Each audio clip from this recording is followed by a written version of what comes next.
So we want to use those triangles in other quadrants today and see what it's like to try to find the reference angle and help us find our trig ratios. Before we get started, I'd like you to fill in the ratios for sine, cosine, and tangent. Do you notice that I always write them in this order, sine, cosine, tangent?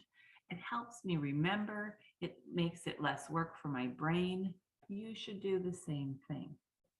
Okay, question 1, theta is 135 degrees. Which quadrant will we be in?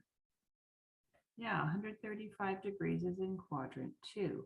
So let's draw ourselves a triangle in quadrant 2.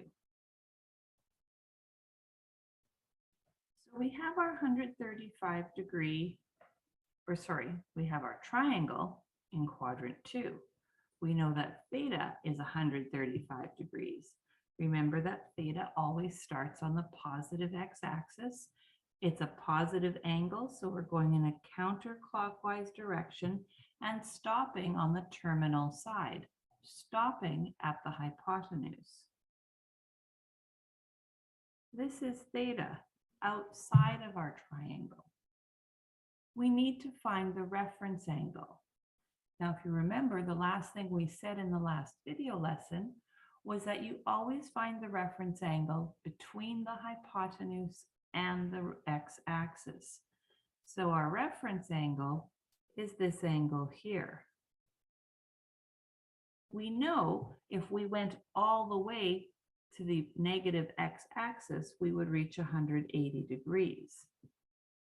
So if we subtract the 135 degrees, we find that our reference angle is 45 degrees. Fill in the side lengths of that triangle and label X, Y, and R.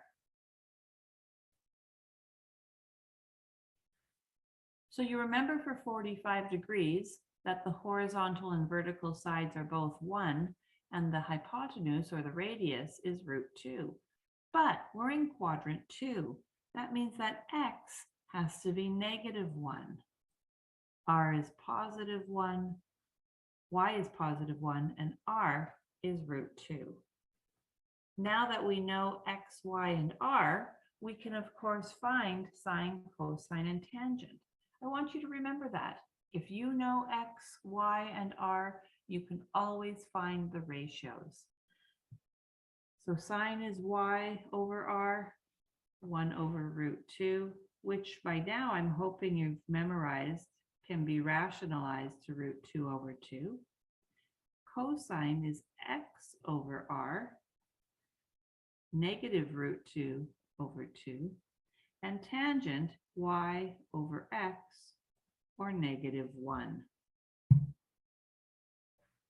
Let's try the next one.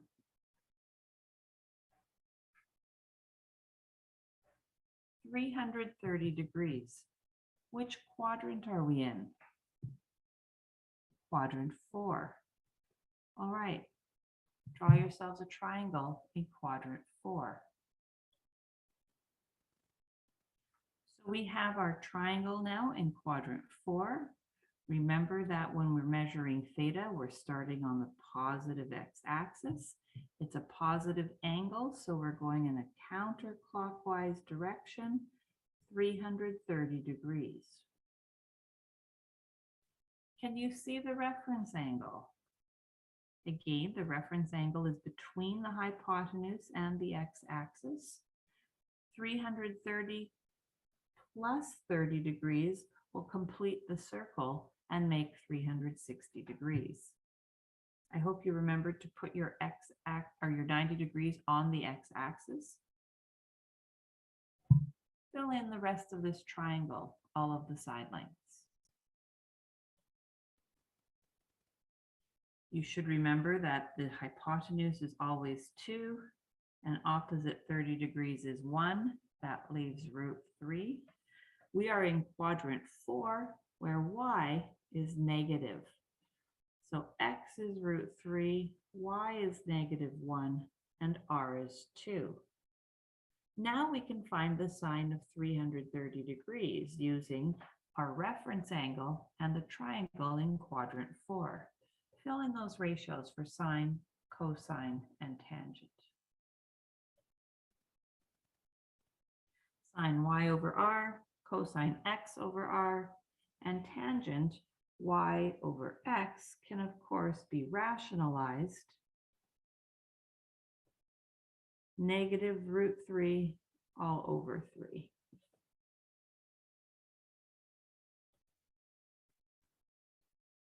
Let's try one more in this lecture. Theta is 210 degrees. Which quadrant will we be in? Quadrant 3. Draw a triangle in that quadrant. So again, you should have your 90 degrees on the x-axis, and we're looking at theta. Theta starts on the positive x-axis. It's a positive angle, so we're moving in a counterclockwise direction all the way to the terminal side, all the way to the hypotenuse. Now we need to find our reference angle. And again, the reference angle is between the hypotenuse and the x-axis. We know that all the way till the x-axis is 180 degrees. Theta is 210 degrees. We went past 180. The reference angle is 30 degrees, 30 degrees more than 180. Quadrant 3 seems to be the most difficult quadrant for finding the reference angle. Please make sure you practice. Fill in the x, y, and r for this triangle. Again, the hypotenuse is 2 and opposite 30 degrees is 1.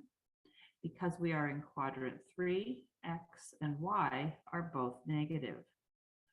A reminder that x is always your horizontal value, y is always vertical, and r is the hypotenuse.